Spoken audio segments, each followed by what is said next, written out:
Well, hello there, and welcome to a brand spanking new episode of the Melanin Mayhem podcast, hosted by your favorite country girl, Renee Davis. Ooh, honey, if this is your first time kicking it with the Mayhem peoples, welcome, sugar. Go on ahead and get yourself comfortable, and let me tell you what you've gotten yourself into. You see, every Wednesday, I'm going to drop a dime on a melanated baddie that did a heinous, I'm talking diabolical, and downright audacious crime, and they didn't get much play in the mainstream media. And you see, that's where I come in. You see, I'm gonna put you up on game of the what had happened was. And for me, this is a mission. I am out here, a one-woman band, trying to dispel this myth that there are certain types of crimes that black people just don't commit. Oh my Lord, that is the biggest lie right there next to you the only one. Don't believe either of those. Baby, we've been committing serial shenanigans since Black Jesus was a baby. Honey, we've been killing them up and raping them up and robbing them up the serial way since way back when. Now, I'll also let you know that my mouth can get a little reckless. I can't help it. But you know what? Even though I'm slightly thrown off, if you stick with it, I promise you that you're going to be picking up what I'm putting down. All right, now New Orleans Nation, now that we have properly welcomed our visitors, it's time for me to do a whole lot of PDA with my boo things. Ooh, the hot sauce on my burrito, baby. New Orleans Nation, you know what it is. Hey, Sugarfoots, happy New Year to you and yours. Oh, honey, we are fully into January now. And hell, if you know like I know, this motherfucker is already trying to hot-foot it out of here. Honey, this month is halfway over and we just got here. I mean, I feel like we really haven't talked in weeks. How y'all doing? How your mama Neil? Honey, I am just bursting at the seams to tell y'all some fantabulous news. Man, New Orleans Nation, y'all did it. I asked, and damn if y'all didn't show up and show the fuck out for your favorite country girl. So, just to give you a little bit of background, I hadn't really been checking my Spotify stats for monetization. You know, I've been asking everybody to listen on Spotify, but I stopped looking at the tab that actually shows my stats towards monetization. You know, that whole a watched pot never boils type of time. Well, you know, for shits and giggles, on last Wednesday morning, which I need to let y'all know, honey, last week's episode, I was up all night long. I brought the sun up, y'all. Baby, it was 8:37 in the morning when I finished and published that episode to Spotify. So, you know, my eyes was weary, my body was tired, boss, and I was like, shit. While I'm here, you know, for shits and giggles, let me just take a look at this here monetization tab. Baby, when I tell y'all, your girl, my mouth hit the desk, honey.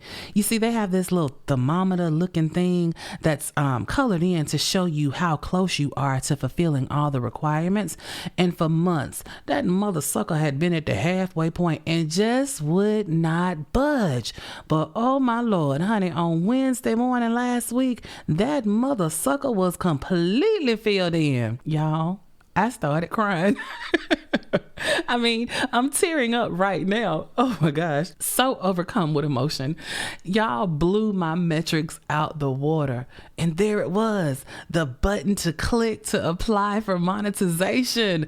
Hallelujah, New Orleans Nation. Oh, honey, they say it takes a couple of weeks to process the application, but y'all have put your girl on the path to monetization, and I just can't thank you enough. My cup runneth over with gratitude and appreciation for the way that y'all love on me.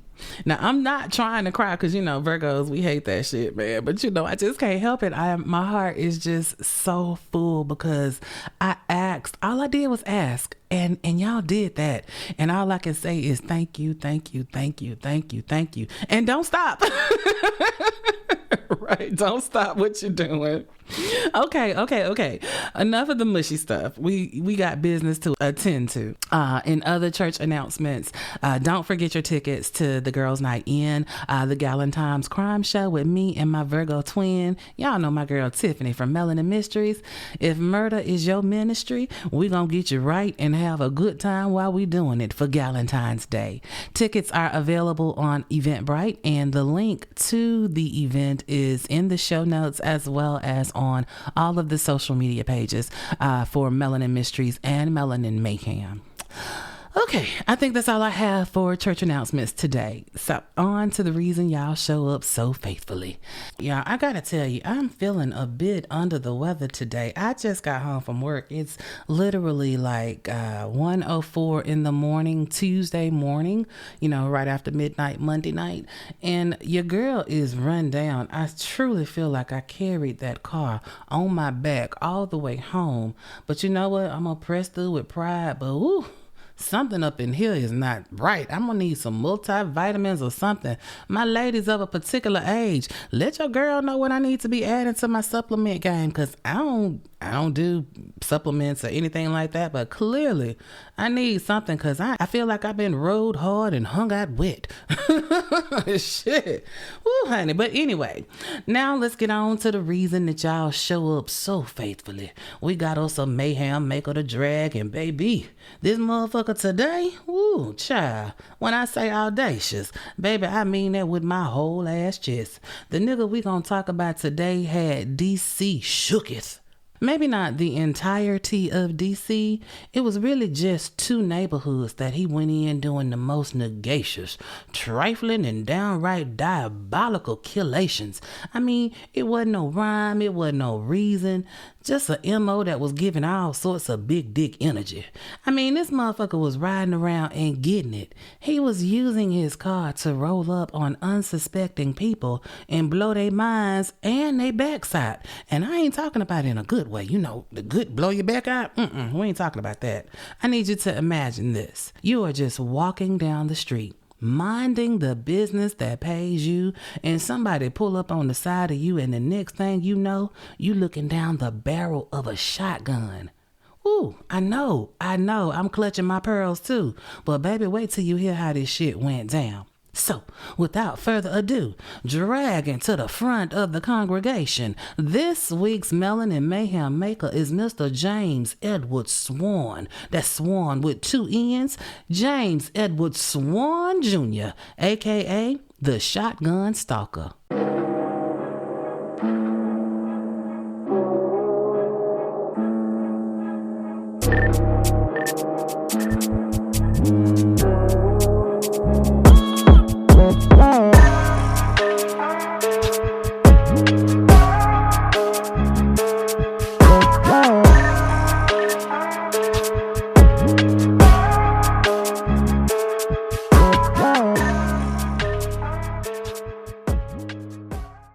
Okay, New Orleans Nation, I don't really have much foreplay for this one. There's really not much known about James Edward Swann Jr. before he jumped off the porch into his big boy criminality panties, but I can tell you that he was born in 1964. Exactly when in 1964? Not a clue. And as far as who spawned this seed of Satan, also, it was a mystery at first, but doing a little digging, and just based off of his name, I mean, he a junior, so his daddy should have been named James Edward Swann Sr., but y'all know, sometimes we get a little fancy with our cheery name, but I went with that, and then after doing a whole hell of a lot of digging, I was able to confirm that yes, his daddy was senior, and his mama, her name was June Swann.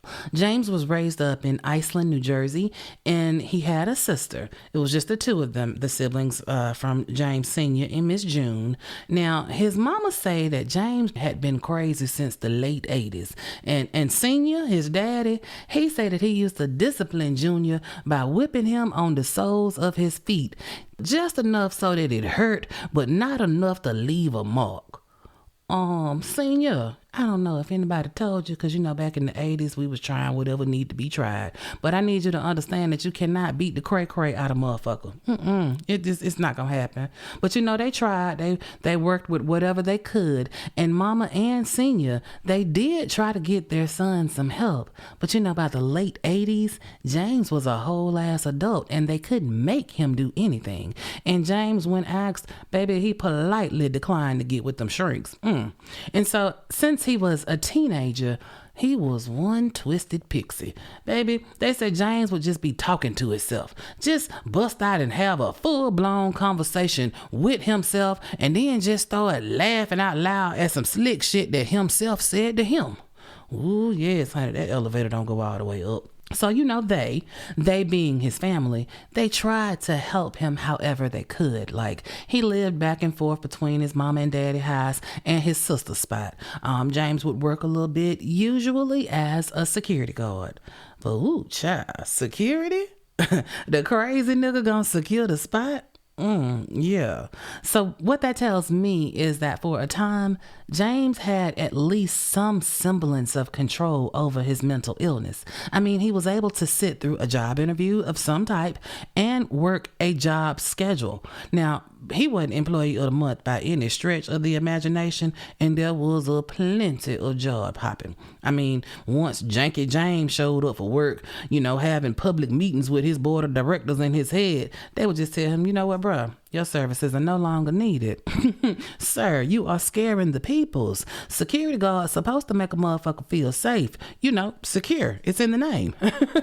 Y'all, let me tell you, this dude was too twisted for color TV. Say he got fired from one of his security jobs because he insisted on patrolling his shift walking backwards. Yeah, I'm gonna let that sit out there and just marinate on your mind for a minute. Baby, this nigga was working in a drugstore, like think CVS, Walgreens, right? And he is going to tell his supervisor that he is going to be walking up and down the aisles, keeping shit all secure and whatnot. All the while, he's going to be walking backwards while he do it. Sir, if you don't get your crisscrossed ass up out of here, you walk your ass backwards right on down there to the unemployment office. But, woo, child, mental illness, it's a mess, and it's sometimes extremely funny. Because, like, can you imagine you on your job and one of your employees is like, yeah, today I'm just gonna walk backwards all day. Don't worry about it. I ain't gonna trip over nothing, and if I do, it'll be all right. Like, make that shit make sense. When it comes to mental illness, sometimes you can't make stuff make sense. And that is so unfortunate. You know, I'm laughing and giggling because, you know, yeah, shit funny, but it's a mess. So back to the story. In the early 1990s, somewhere around 91, 92, James moved in with his sister in Oxon Hill, which is in the suburbs of Prince George County in Maryland. And James lived with sis for a couple of years until some shit popped off in early 1993. And when the shit went down, James grabbed his shit because basically he felt like he didn't have to put up with his sister's bullshit. He could take his homeless, mushy-minded ass somewhere else.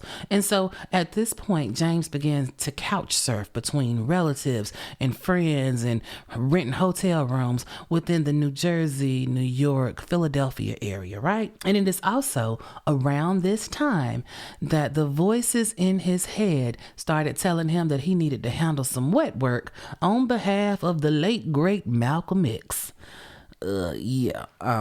James say the first time that it happened, he was just chilling in a hotel in Harlem, and the voices woke him up out his good sleep and said, "Mount up, nigga, it's time to make the donuts." And so James say at first he tried to ignore the voices because, I mean, this is crazy what they wanted him to do. Malcolm X did not want James to avenge his death, but the voices in his head, ooh, honey, they was relentless and they were loud. James said they would be screaming at him to get up and get on the good foot. And so when he wouldn't do it, he says then they started threatening him. They told him if he didn't go kill a bitch, they was gonna kill his ass. Yeah, okay. The voices are gonna kill him. Again, to the sane mind, that sounds preposterous, right? But we're not dealing with a sane mind. James is touched. His elevator does not go up to the top all the way. Honey, he is a few sandwiches short of a picnic. But in his mind, the voices were going to kill him, and that it manifested itself physically. James said they meant that shit when they said that they was gonna kill him. He says that the voices would squeeze the fuck out of his heart until he thought it was just going to explode. And then they would also put pressure on his rib cage and just put him in just the most unbearable pain. Baby, these hanks was on his ass and they didn't show no signs of letting up. So basically, James felt like he ain't have no choice but to give in and obey the voices. And what the voices was telling him to do was to go make a mess in the streets of DC. So, James got in his little blue Toyota Corolla and he drove to DC with his homie. I'm talking about riding shotgun with him was a 20 gauge shotgun. Literally, like, sir, that is not what that term means to ride shotgun. You don't have a shotgun actually riding shotgun. But James did. A 20 gauge pump action shotgun that he had bought at a Kmart. Baby, all I can hear in my head is the Tupac song, Me and My Girlfriend. Okay, James. Now, James is crazy, no doubt, but he chose a pretty good ass weapon if you're trying to get your shit off and not get caught up with no ballistics, because you see, he was using pellets, buckshot. And if you didn't know, with a shotgun, you got two choices of bullets to use. You can use slugs or you can use buckshots. Now, slugs, they act, if you want to just visualize this, it's more like a traditional bullet fired out of a rifle in the kind of way that it's one single projectile, right?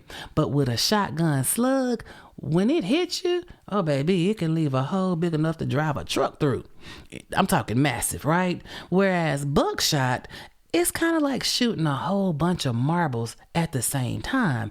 As they leave the shotgun barrel, they're tight and compact, but as they travel, the farther away they go, those pellets, they spread out, which means you have a much larger range of things that you can hit. And basically, whatever they hit can have multiple entry points, right? And if a bunch of them pellets hit your ass, ooh, my Lord, honey, you better have you a praying grandmama on deck, baby. Have your ass riding this motherfucker looking like cube steak. Did y'all ever hear the Dave Chappelle joke about how buckshot will pepper a motherfucker up nicely? Oh, baby, if you have not heard that Dave Chappelle stand up, you need to go treat yourself. It's probably like, 4 stand-ups ago. None of this is the point. Getting back on track, y'all. Whether we're talking about one big asshole or a bunch of little holes, it's still just as deadly, right? But ballistically, the pellets, they can end up all over the place. You might not ever collect them all. And because of how the barrel on the shotgun is and how the slug or the buckshot exits the gun, it's damn near impossible to match up a slug or the pellets to a specific gun. So, James is on this crazy mission to kill. He's got a gun that's hard to trace and an MO that is chaotic because there is no motive. There is no connection between him, the shooter, and the victims that he's shooting. There is no evidence that he is leaving behind at the crime scenes. And James was careful to be going out there shooting when it was dark and wasn't a whole lot of witnesses around to identify him or his car. Now, the shootings, they were damn random, and everybody and anybody was a potential victim. So it didn't matter how innocent you were. It didn't matter how well behaved you were. It didn't matter how street smart you were or even how cautious you were. You could potentially be a victim. And this is a quintessential domestic terrorist. Like, he had the hood shooketh. And do you know how hard it is to make the hood just turn tail and hide? I mean, in the hood, motherfuckers is used to the occasional shooting and whatnot, but this type of shooting, oh baby, this is a whole nother type of shooter that was shooting peoples in their ass. We talking about 14 separate times and 4 people who lost their lives. So let's get into it, y'all. It all went down in the Mount Pleasant and Columbia Heights neighborhoods. We're talking 10 blocks of the same street, 2 blocks north of the goddamn White House. Now damn. This is 93. I guess Bill Clinton was a little too busy getting his Monica Lewinsky on to worry about a little serial killation around the corner from his damn house. But I digress. The first victim was walking by herself down Homemead Place at Monroe Street about 8:45 at night on February 23rd, 1993. All of a sudden, a car pulled up real slow. And as a woman who was around in the 90s and did a little walking or whatever, I can say that this has happened to me more times than I can count. Again, back when I used to use Tom and Jerry to get around. Nigga pull up, want to holler at you. Well, in this particular instance, this woman who's walking down the street, this nigga has pulled up and rolled down his window. But instead of trying to holler, he stick the barrel of a shotgun out the window and pulled the motherfucking trigger. Blam!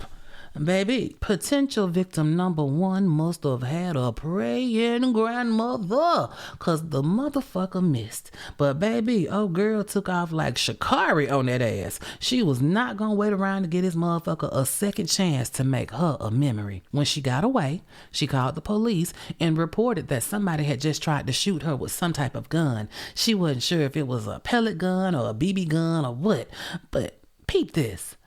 Oh girl, she didn't take the shit seriously. Like, man, we live in some treacherous times when a motherfucker can try to shoot your ass and you be like, you know what, don't even worry about it. Shit happened. Now, mind you, while she is telling this story to the cops, this whole don't worry about it, it was probably just some YNs doing some YN shit. At the same time as she is giving this statement to the cops, tell me why James, the one who rolled up on her with this shotgun, has rolled up on another motherfucker while she was talking to the police. Now, at the time when all of this went down, when the police are talking to her, they didn't hear the call come over the radio about the second shooting because they had their radios turned down. Don't turn them down so that you can't hear them. Like, you need to be able to hear what's happening. But whatever the case may be, DCPD wasn't paying any attention. And even though this is like 20 minutes after first old girl almost got sent on to glory, the second victim, oh, baby, they didn't fare as well as old girl. And I ain't talking about how close she came to going to the upper room, like for real. Because the second shooting victim of the night, it was a 22-year-old man who caught a whole bunch of them shotgun pellets to his head. Now, he ended up getting the Fetty Wap package, lost that eye, as well as he lost the feeling or the use of one of his arms. They didn't cut it off, but the motherfucker was just hanging there, it wasn't helping him out no more. So this is victim number 2 on the night of February 23rd, 1993. But here's the bullshit. Because old boy was young and black, the police decided that the reason old boy got shot was because of some street shit. I mean, hell, he a YN. He's young and he black. That makes him a YN, right? So what else could it be? It didn't matter that the young man is telling him that he ain't about that life, that it ain't a soul on the planet that would want to do him dirty like this. But for the police, it was case closed. It was some street shit and they were just going to let the streets handle it. Now, mind you, while they're dismissing this man, they ain't even putting together that another person was shot at just 20 minutes before this man, same way. Somebody pulls up on him, rolled the window down, and let loose with a shotgun or something that resembled a shotgun. I mean, what the fuck, DCPD? Y'all, and the second thing, I just got to go ahead and get it out now. This entire story is full of victims with no names. Like, how the fuck does that happen?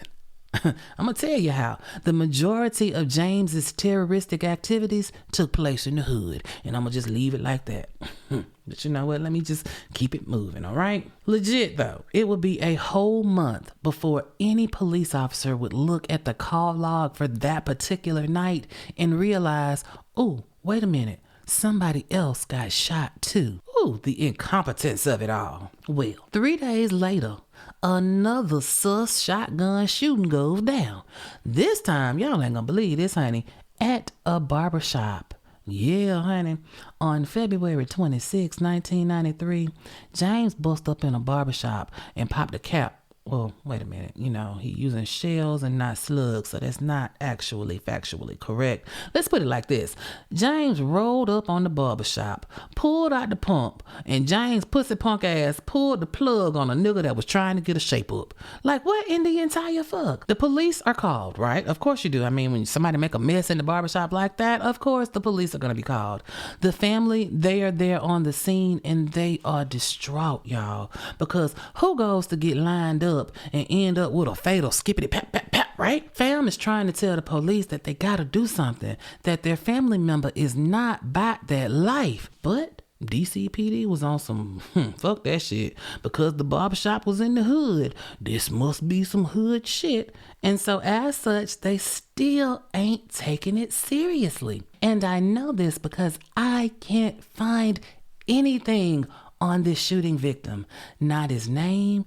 Baby, there is not one newspaper article about this shooting. I can't even find the police report. When I say nothing, I mean Nathaniel. A man getting killed, getting a low-cut Caesar in cold blood in one of the most messiest ways possible. And that don't make the news? My sweet black Jesus. A person lost their life. I mean, all lives matter, right? Well, yeah, I guess so, unless you are black and in the hood, where, just getting a shape up is a dangerous activity. Oh, punk ass police. Again, this is the third time that James done pulled his goddamn shotgun on a motherfucker, right? Now, all of these 3 shootings have happened in the Columbia Heights neighborhood, somewhere around the 3500 block of 14th Street. Totally the hood, right? This is facts. But damn, even in the hood, it is not normal for a motherfucker to go around blasting on people with a goddamn shotgun. But I digress. Baby, we're gonna move on, because 6 days later, on March 4th, 1993, here we go again. James goes back to pulling out that peace be still for the 4th time. This time we got a 43-year-old man walking down Homey Place, same place where first victim was. It's nighttime, so can't really see that far, but same MO. Car rolls up on him, rolls the one down, and out come that blow your face off. And basically that's what the fuck the stalker did. I mean, shot this man in the face and kept it pushing. Like, god damn. Brother man, of course, with a shotgun blast to the face, he ain't make it. I'm willing to bet that brother man did not expect to wake up touching the hem of black Jesus' garment. I'm sure he had some shit to do. But shit happens in the hood, I guess. Now again, this is the 4th time that James has pulled his shotgun out on somebody. Once again, here come DCPD on the scene, unbothered like a motherfucker. There's some more street shit. No name for this victim, no articles in the paper about this senseless killing, just nothing. Ooh, child. This story makes me so mad for so many different reasons. Because, hey man, when was the last time that you seen street shit that involved a shotgun on multiple occasions? I mean, yeah, I know we will pull that motherfucker out on a special occasion to make a point. But, my guy, the shotgun is not your everyday gun. Like we the blacks, we prefer something that, that you can slide under the seat, put it in the glove compartment or the waistband of your jeans. You can't do that shit with a shotgun. That's a special circumstances kind of gun. Like legit.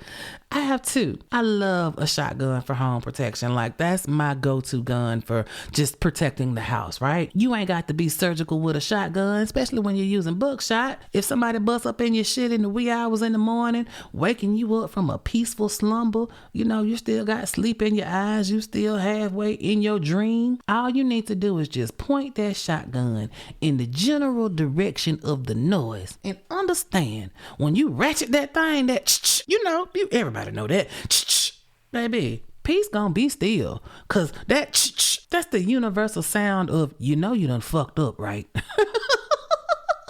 A motherfucker could be your shit with a 9 in their hand, but they hear that ratchet of that shotgun, they gonna get the fuck on like roaches when the light get turned on. Now that's totally not the point, but you see what I'm saying, right? Real life or fiction, a motherfucker gonna go grab the strap, and 9 times out of 10, it ain't gonna never be the shotgun. Not in the black community. It's just not what we do. But according to DCPD, this is just some regular shit. And they still ain't bothered by none of it. Well, on March 17th, that thought process changed, honey.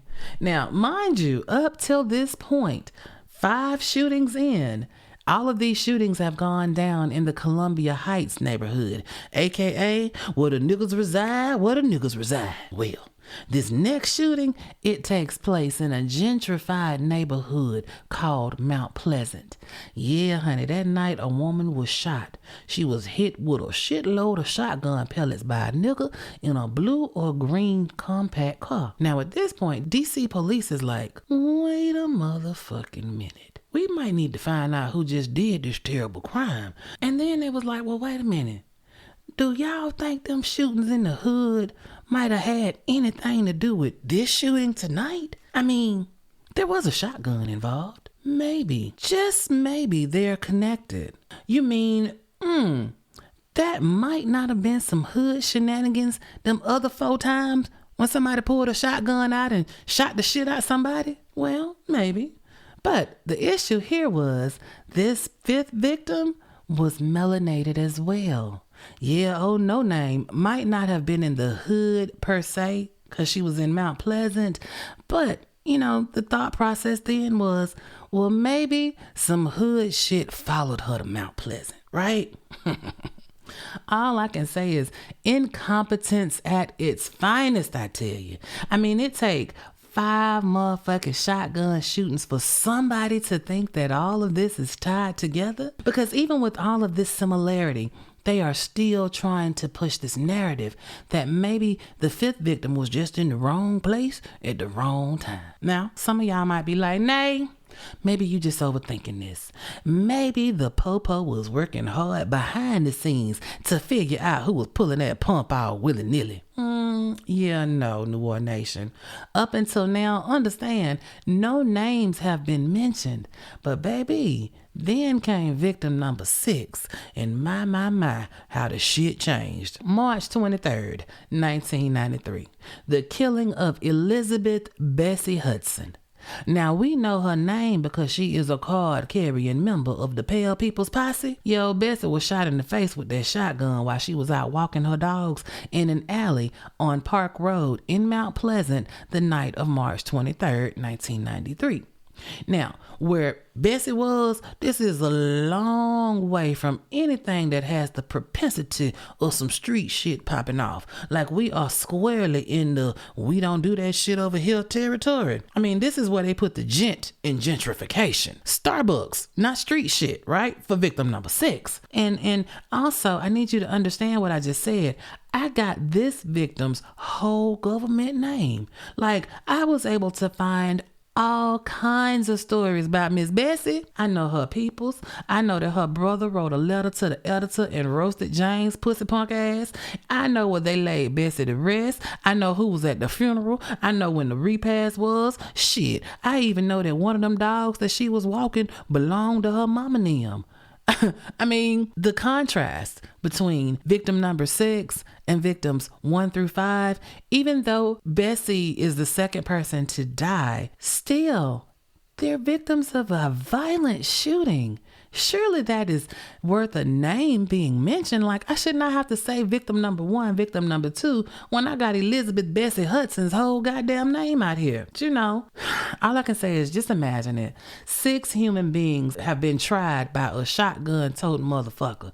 And it is only after Becky, or in this case, Bessie, got that we got a problem on our hand. At this point, I'm thinking that the DC police had to be a mall cop type of situation, the top flight security rejects. Cause tell me, how in the fuck does a series of shotgun shootings not make you think, something about this ain't right?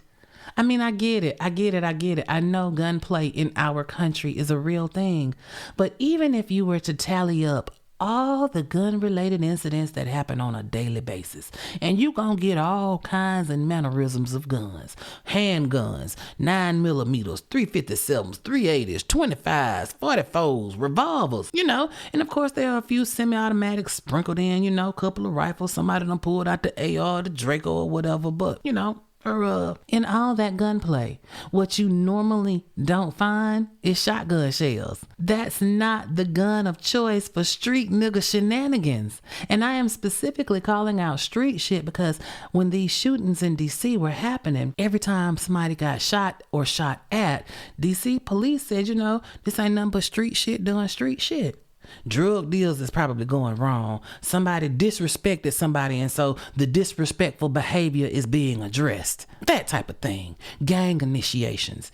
But it's only when Bessie got a bust down that DCPD realized, oh, wait a minute, we have a serial shooter on our hands. I hate it here sometimes. Like, for real. But the heat ain't on enough for James to stop trolling for potential victims. Oh, no, baby. He is out there at night on the motherfucking regular. Now, not regular enough to be like, today he gonna do what he do, but regular in the fact that you knew he wasn't done, and that any day now, you better watch yourself.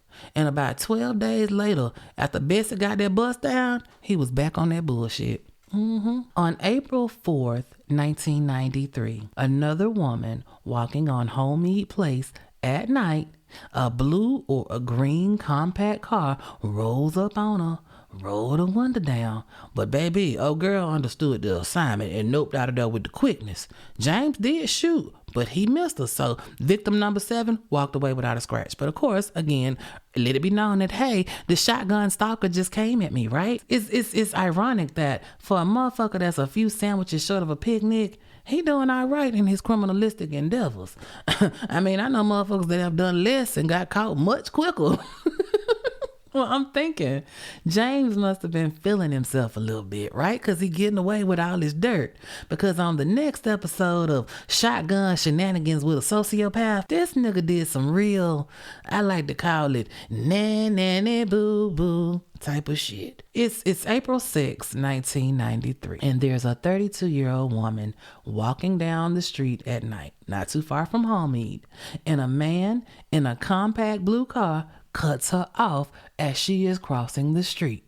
Now, this is a black woman. She got attitude. What the fuck is you doing? You can't see me? Whatever the case, something slick like that, she probably said.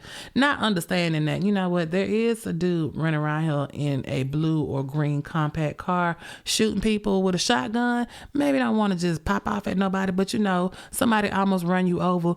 Your instincts kick in and the pop off starts popping, right? Well, this particular instance, the driver rolls his window down and he speaks to the woman. He says something to the effect of like, how you doing? And then before she can answer, he put that shotgun out the window and pointed it at her.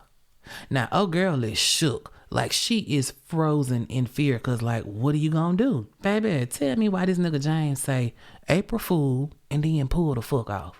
But not before he pulled the trigger and shot old girl in her arm. Like, nigga, what? You got jokes? This shit is not funny. This woman makes the 8th time that James has pulled that damn shotgun on the innocent people of this damn neighborhood. And again, we're talking a 10-block radius. Like he just ride up and down the street, up and down the street, up and down the street. Like, where the fuck is the cavalry? Where is the stepped up police presence? I mean, police say that they are on it. This motherfucker that's only hunting on one street for a 10-block spread is apparently so slippery that DCPD can't do nothing with him. Now, police, they say they're just trying to work with what they got, which is a description of the suspect. They know that he's a black man. He thin looking. He in his late 20s or early 30s. He driving a little compact car, something like a Toyota Tercel, Honda Accord type of situation. And the car in question is either blue or it's green, because at night you never can tell what that blue look like. Sometimes it look blue, sometimes it can look green depending on how the light hitting the car. And they also know that all of these crimes are happening on a 10-block spread off a Homemeade Place. Now, understand, these shootings have been going on since February, but it wouldn't be until mid-April when police start acting like there's some serious shit going on and they need to try to handle this little business. So it's the weekend of April 9th through the 11th. This is a Friday, Saturday, Sunday type of situation. And the DCPD has decided that it's time to show a motherfucker that we is not playing with your monkey ass, right? And they did a little show of force, all right. They had police officers in full uniform perched on every goddamn corner for that 10 blocks, right? It all came at the direction of Inspector Claude Baylor. He was the head cop in charge. And he was quite pleased with himself, y'all. I guess it was his idea to kind of paint the blocks blue. Because in his words, the best way to show some kind of response other than we're investigating was to show a physical force. A physical force? So let me get this straight. The motherfucker that has been riding up and down this street for the past 4 or 5 weeks, blasting motherfuckers in the face with that shotgun. Y'all think that he gonna see all this police presence and he still gonna do a drive-by? Is that really what y'all think? Well, he was kind of right. Let me tell you what happened. This particular weekend, when the show of force was enforcing, that Friday, the 9th, everything was all quiet. They had homicide detectives, federal agents, officers from the rapid deployment unit. Oh, they was all out there in force, knocking on doors and asking questions. Excuse me, ma'am. You seen anybody shooting a shotgun this week? No. Well, do you know anybody that owns a shotgun? No. Do you happen to own a shotgun? No? Well, okay. Holler at us if you see something, okay? Because, if you see something, say something. Baby, they had undercover officers just loitering around trying to blend in with the hood and whatnot. They even had officers in street clothes driving around in hoopties up and down the block to see if there was something that might look suspicious. But nothing happened that Friday night. So, police are thinking, we got this motherfucker running scared now. So that next day, Saturday the 10th, the police are back out in full force, wishing a motherfucker would come with their shotgun, right? They got everybody that was out here yesterday, plus some more uniformed cops on foot. They in cars riding around. They on bicycles. They ride scooters. Baby, they everywhere and nowhere at the same time. Let me tell you what happened on this Saturday. They drawed down on one unlucky black man that had the misfortune to kind of sort of look like the sketch of the black man that they had been circulating around that they supposedly were saying was the Shotgun Stalker. So this thin black dude with a mustache, kind of a pinched face, he is walking down the block, minding his own fucking business, right? All of a sudden, 50 cops was on his ass. I'm talking like legit 8 cop cars just swerved on his ass. Skirt! They got this brother laid out on the ground with a whole bunch of guns pointed at his head. Well, this particular man they got stretched out on the concrete is known in the neighborhood.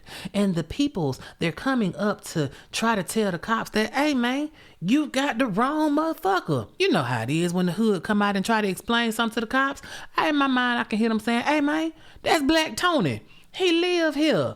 He ain't trying to shoot nobody. Black Tony ain't no motherfucking shotgun killer, man. But y'all know the cops with them itchy trigger fingers. They wasn't trying to hear none of that shit. They told Black Tony he was gonna be Pink Tony if he moved one motherfucking muscle.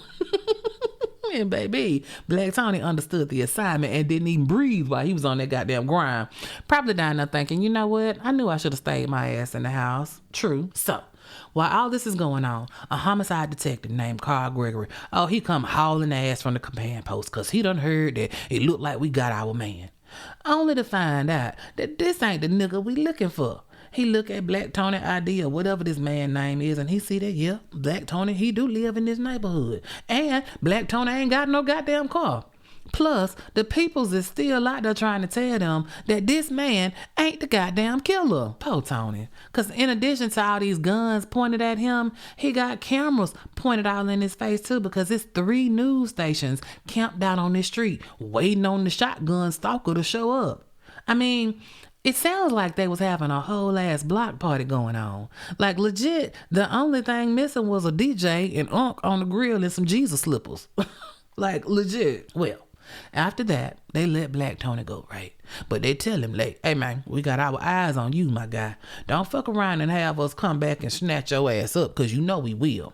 And so Tony, or whoever this man is, he get the hell out of Dodge on that note. And after that anticlimactic nun takedown, nothing else happens on that Saturday. Now, here's the kicker. Shift change. Let's call it 11 o'clock at night. The police all leave the streets to go call it a night, right? Well, 30 minutes after they dipped out, here come James punk ass with his handy dandy shotgun. He see that all the boys in blue is gone, so he get right on back to doing what he do, peppering a motherfucker up nicely. James proceeds to shoot 3 people walking on Homemeade Place. I'm talking just as soon as the cops clocked out, James clocked in. Now, only one of these 3 shooting victims woke up walking through the valley of the shadow of death. It was a black man. They said they ain't know if he was homeless or not. He was around 35 years of age. He had on a red turtleneck and some white jeans. Again, no name, no fame. Just somebody, a black man with a shotgun blast to his face. Because again, James is taking headshots. Like, he is not playing the radio. When he shoot at you, the gun is pointed up. He is trying to take your head off your body, right? And that's a whole lot of, baby, a pump shotgun, that makes a mess. But at this point, Saturday night going into Sunday morning, this is now shooting victims 9, 10, and 11. Now, at this point, the police are amazed and pissed off that this has happened. I mean, they was out here showing force and shit. How dare the shotgun stalker wait till they leave and show up and show his ass? So, what they do? They put a $10,000 bounty on this nigga head. Any information that leads to an arrest, we got 10 stacks for you, right? This black dude in a blue or green compact car that's riding up and down this 10-block radius of Homemeade, right? And I mean, it's kind of amazing to me that this one dude who is supposedly cuckoo for Cocoa Puffs is out here got everybody stumped. I mean, everybody, y'all, at this point, it's no longer just DCPD. We're talking a joint city federal task force. I guess old Bill found time in between blowjobs to get some shit together. Hold on, babe, I'll be right back. But even with federal assistance, they still can't catch one black man in one car with one shotgun riding up and down a 10-block spread. Make it make sense. So that very next day, Sunday the 11th, Police Chief Fred Thomas, he mad and he in his feelings, and he talking about everybody got to work overtime since the shotgun shooting ass motherfucker want to try our authority. So now the boys in blue, they working 12-hour shifts. And all this overtime they putting in, it ain't really going to waste. Oh, no. Because you see, since they so deep in the neighborhood is putting these cops to work. Y'all, I giggle every time I get to this part. The residents, they was shooketh, right? So whenever they left the house, they would grab one of them officers that was standing around with nothing to do and have them act as like an escort to get them to their car or to the bus stop. You know, something like, hey man, I'm finna go catch this number 3 bus and I'm scared. Go on, hang out here with me and make sure that the shotgun man don't put no pellets in my ass. You supposed to serve and protect? Come on, serve me and protect me over here on this here bus stop.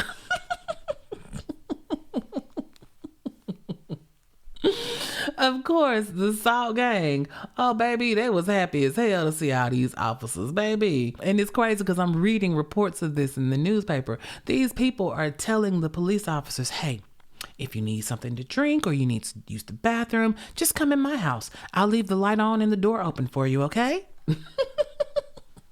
Sweet vanilla Jesus. The Elmer's Glue Crew, they love a good show of force without results. Keep it together, Nate. Keep it together. Okay. So the shooter that was out here shooting motherfuckers decided not to shoot nobody because the popo was watching. Like, that's not mastermind behavior. That's my ass is smarter than a 5th grader and I ain't trying to get caught because guess what? I see you. So the police, they packed it up after their weekend, the 9th, 10th, and the 11th of showing force, and they just left. left the people of Columbia Heights and Mount Pleasant to fend for their damn self. Now, you know that's a damn shame. One weekend, y'all couldn't get it done in one weekend, so, we're just done? Ooh, child. Well, April 19th, 1993, this story is about to come to an end because James goes back to Columbia Heights and shoots another 3 people just randomly walking around, minding the business that pays them. But this time, in a change up of his MO, it ain't nighttime. He did this shit in the broad daylight, honey. Baby. Now, mind you, the police are still out in force at night. So James was like, hell, I might as well get my shit off in the daytime. He caught a 61-year-old man named Nello Hughes slipping and sent Nello on to be with the king. Again, we know somebody's name because Nello is not of the melanated type. You know what I'm saying? So we're talking victims 12, 13, and 14. So after James shoots Mr. Hughes, because he is the last person, he is the 14th time that he pulled the shotgun out and let loose. Okay, so James hauls ass after peppering Mr. Hughes up. I'm thinking that maybe his adrenaline was pumping. I don't know. Whatever it was, the nigga was driving, as they say, erratically. He is running red lights and shit. And James, in his erratic driving, happened to drive by a police officer. But the police officer was off duty and in his own personal car. The cop was named Kenneth Stewart. And Officer Stewart must have thought that James was DUI or something because he see this dude driving crazy, but he can't pull him over because he ain't clocked in. He off the clock, right? But that don't mean nothing because a cop can still do cop shit. What Officer Kenneth Stewart did was phone a friend to get an assist to lock this drunk nigga up. So he calls on a fellow cop that was on the clock that day, and they chase this nigga James. James ends up turning into a parking lot of a plumbing company on Florida Avenue, and Officer Stewart and the other officer, they boxed James in. Baby, they jumped out and snatched James up out that car with the quickness. Now, what I need you to understand, New Orleans Nation, they are not looking at James as the shooter that they are looking for. Well, that's not what all of this is. They are doing all of this extraness because he ran some red lights. This is a traffic stop kind of situation. And so they get him out the car, they slap some cuffs on him, and it's only at that point that they actually look in his car, which just so happens to be a blue Toyota Corolla.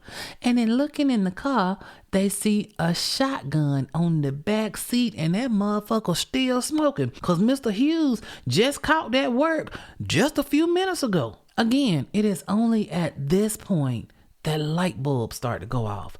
Oh shit, this the shotgun shooting motherfucker that we looking for. Oh, the blue car didn't tip you off?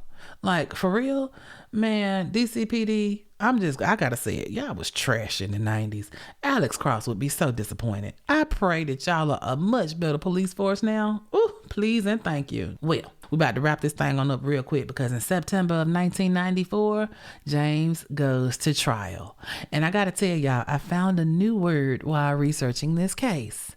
Niggery. It's nice. I like that. And I'm here to tell you that old shotgun shooting son of a bitch James got him a little niggery in his life. You see, a psychiatrist convinced the Judge Colleen Kohler Cotelli, say that fast 3 times, Judge Colleen, they convinced Judge Colleen that James did that shit because the voices in his head were screaming at him to kill, nigga, kill. And so on September 26, 1994, Judge Colleen ain't had no choice but to find him not guilty by reason of insanity. Niggery. Not guilty, reason, insanity. I mean, James is a diagnosed paranoid schizophrenic, right? So this is not a stretch. The judge actually said that James understood what he was doing at the time of the shootings. He understood that that was wrong, but he was unable to control himself because he was more scared of the voices in his head threatening to kill him if he didn't do what they said. So, since this nigga is certified and official, they didn't have any choice except to commit him to a psychiatric facility. They took James Swann Jr. away over at the St. Elizabeth's Hospital in Southeast DC. And here's a fun fact. St. Elizabeth's, it was the first federally operated psychiatric hospital in the United States that opened in 1855. And when it opened back then, it was called the Government House for the Insane. St. Elizabeth's has a much better ring to it. I'm just saying. Now, because James was found not guilty because he was cuckoo for Cocoa Puffs, the judge confined him to the psych hospital indefinitely. So it's basically, we can't send you to prison for the buckshot you unloaded into these people because you didn't do that shit willfully and in your right mind. But that don't mean you get to skate. We are going to keep you. You're going to be put up from here on out. And no, you can't come outside to play. No, you can't have no company other than the other throwed off residents in the boom boom room in the psych ward, right? And per the terms of James's sentencing, he is entitled to have a competency hearing every 6 months to see if his elevator has been repaired and now goes all the way to the top floor, and if he can actually be around the public and the public would be safe with him at the cookout. Now, I'm going to tell you, for all intents and purposes, with a niggery case, the case disappears from the record. There is no prison number to report because he ain't in prison. He is not property of the Bureau of Prisons, and everything that goes down at the mental hospital is covered under HIPAA. The mind your business law that says medicals and related things ain't nobody's business, so carry your nose and ass on somewhere. So even though every defendant that gets niggery status has some type of competency hearing every so often, what happens at these hearings is basically none. So all I can tell you is that James Edward Swann Jr. is still scooting around on a tricycle at St. Elizabeth's. And I can also say with certainty that he does get his hearings to kick the tires and check the oil. And we know that because in 2011, he had a hearing that made the news. Shoot 'em up shotgun man asked could he go kick it with his daddy at his house for just a little while. Damn near 2 decades after his shotgun shenanigans, he was asking to go spend a few hours with his daddy. 12 hours to be exact. Now at this point, James is like 47 years old. So, Pops was probably getting close to being on the stairway to heaven, and James and him probably wanted to have one last little visit, you know what I'm saying, before it all went to hell in a handbasket. And so his daddy just wanted to get 12 hours alone with his son. He said that he wanted to take him fishing or to take him bowling and to go out to eat like they used to. Senior says in his application to get James Jr. to have this little pass, if you will, he said that he would watch his son like a hawk to make sure that nobody caught a little piece of hot lead by accident. So, James, the Shotgun Stalker, submitted a request to be temporarily released from the mental hospital. Now, y'all, I gotta tell you, I ain't never been so happy to see a motherfucking request denied. Baby, the prosecutors came with the quickness. Baby, they hit that judge up with a legal brief saying not only no, but hell to the no. This nigga is crazy, remember? His daddy, this daddy we talking about, tell me why daddy bought James a t-shirt that had something to the effect of "I'm a killer" on it, and that became James's favorite shirt, wearing it all the time. Hell no. Daddy, you is just as culpable for this shit, because what the fuck, man? This nigga is crazy, remember? So the prosecution was like, look, the best we can do is let y'all scoop goldfish out of the aquarium in the lobby, and we can send up an extra tray so you and your daddy can eat together in the cafeteria at the Nut House, but that's all we're gonna be able to give you, bro. Let me tell you, again, so happy to see that, because y'all know I have brought y'all stories on how they give these serial killers hall passes to go shopping and shit. And I just knew that this was going to be one of them kind of cases, because the shrinks in James's case was all, he ain't a threat to society no more. That's bullshit. He just know how to play y'all asses. Seen you all on the news when it came out that they were denying the request. He was all upset talking about, I supervised him most of my life. I can't see how it be any different now. Sir, you wasn't supervising his ass close enough apparently, since he was able to terrorize a whole ass community with a goddamn shotgun. Excuse me, sir. Senior, go have several seats. And that, New Orleans Nation, is the story of James Edward Swann Jr., the Shotgun Stalker, still alive and kicking it on the taxpayer titty in the mental hospital in DC. Baby, this was one of them ones, right? This man was really riding around, pulling up on people walking down the street and straight blasting their ass with a sawed-off shotgun. God damn, that's gangster than a motherfucker. A shotgun? That thing is loud and it leaves a mess. But what I don't understand is why people was still outside walking on that damn street. Cause baby, he didn't deviate. He stayed on the same street on the same 10-block radius every time. Man, let me tell you something. Ain't no way you would have caught me on that damn street, even if I lived on that motherfucker. Let me tell you, if the shit going down on Western Avenue, then I'm gonna have to come out the back way off Eastern Avenue. I'm not gonna come out and put myself into danger, but I mean, you gotta do what you gotta do. You know, we don't victim blame around here, right? I save all my vitriol and all my just disgust for the police. Like, because they was trifling. There ain't no other way to put it. Just straight up trifling. Like, this nigga was not a criminal mastermind. James was not a criminal mastermind by any stretch of the imagination. He was randomly shooting people, yes, but he was shooting them on the same damn street damn near every time. Homie, like, we're talking 10 blocks. If it were me, you put a cop on every block 24 hours a day, and let's catch this nigga in the blue or green compact. I mean, speaking of this blue or green compact car, let's put up roadblocks and we gonna stop every blue or green compact car that come down this 10-block radius. I mean, this case was totally solvable early on. Shit, later on in the case, it was totally solvable. This was just incompetence, because ain't no way a motherfucker that's being told that Malcolm X wants him to kill people outsmarted all these cops and detectives and police chiefs and federal agents. It just ain't no damn way. You can't make me believe that. No. I mean, DCPD, I'm gonna need somebody to explain this shit to me like I'm a 5th grader, because the math ain't mathing. Thankfully, you know, James ran a few lights and super RoboCop of traffic violations had to make this motherfucker pay, or else James would still be out there popping pellets into people's. I have told y'all that the truth is stranger than fiction on many occasions, man. You can't make this shit up. A motherfucker was riding around DC on a 10-block radius for damn near 8 weeks, popping pellets in a motherfucker. And then nobody catch him.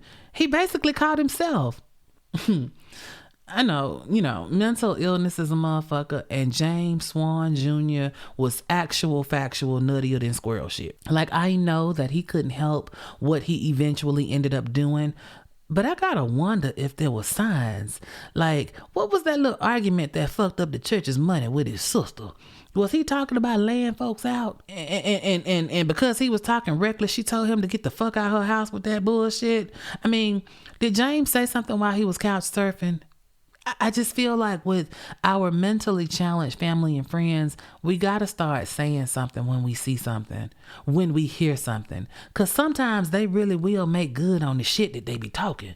And in many cases, they may not succeed, but they do try to do whatever half-cocked ass thing it is.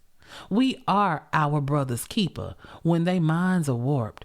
True, they can't help what's happening to them. Get that, totally get it. But we can help the public not be harmed by whatever is going on with Lil Crazy. I can't wait to hear what y'all got to say, honey. Let's talk about this thing on social media. Y'all know how to get at me. I am the Melanin Mayhem Podcast on IG, Facebook, and YouTube. And I am Melanin Mayhem PC on X. The email stays open at melaninmayhempodcast@gmail.com. Please don't forget that there are a line of t-shirts for sale on the website at melaninmayhempodcast.com.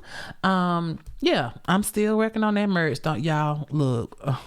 I'm finna go get into bed because I am so freaking tired, y'all. I don't even know what to do. Like, I am legit trying to hold my eyes open. I don't know why I am so tired. Like, I get sleep. Why am I so tired? I don't know.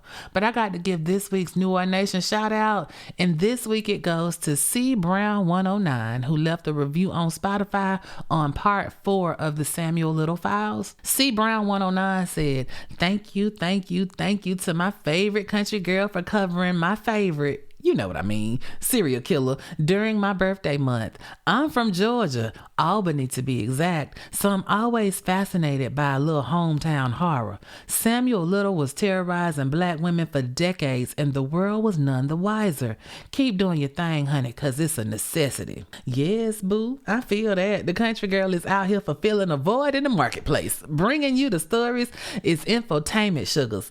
I am informing you on some shit that was going down and it's still very much going down today. But I also got to entertain you while I give you all the details.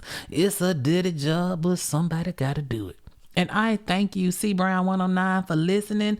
You be careful down there on that Highway 300. They still got them speed traps down there. I used to stomp around in Albany a little bit back in the day. Oh, and happy belated birthday to you too. All right, y'all. I have got to go. You know it's all love between us. So until we talk again next week, y'all stay safe. Please stay ever vigilant. And remember, if you stay ready, ooh, honey, you ain't got to get ready. It's one love, New Orleans Nation. And your favorite country girl is out of here. Mwah. Ooh-wee, Nana, you did that.